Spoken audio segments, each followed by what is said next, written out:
Matelot, tout le monde sur le pont, la double de Rome, il faut que ça tourne rond. On va parler dans La Liberté des mers des rites, des coutumes, des recettes pour éviter les catastrophes en mer.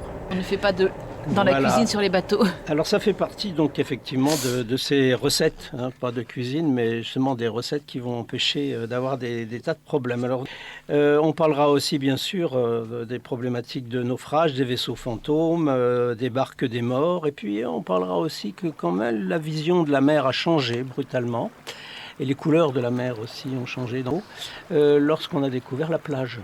Oui, parce que la plage était un endroit frontière, pas très sympathique, où on pouvait avoir des esprits qui venaient de la mer. Il y a plein de légendes là-dessus. Mais ça n'empêche pas. Donc l'appel du large, quand même, y compris lorsque c'est les oiseaux qui vous le chantent, n'est-ce pas ? Il suffit de penser au film d'Hitchcock. Et c'est pas toujours très rassurant lorsque vous partez. Et alors, c'est pas toujours surnaturel, c'est souvent dû à la météo aussi. Alors, comment est-ce qu'on peut attirer le beau temps et le bon vent en mer? On vous donnera quelques recettes aussi là-dessus, voilà. D'où viennent ces craintes de la mer? Parce qu'elles ne sont pas toujours réelles. Il y a des craintes réelles.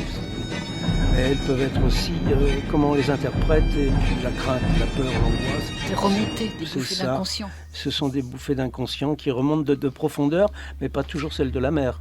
Non, nos propres émotions et notre propre inconscient.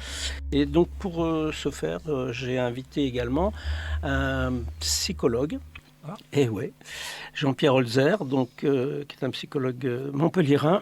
Et nous terminerons également avec un rite. Ce sont les fêtes de la mer. Donc les fêtes de la mer, on verra que ça remonte aux fêtes d'Isis.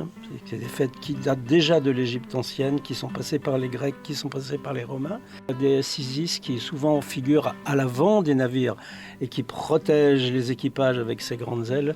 Eh bien, comment on l'appelait ? Notre-Dame des flots, tout simplement. Vous voyez, comme quoi.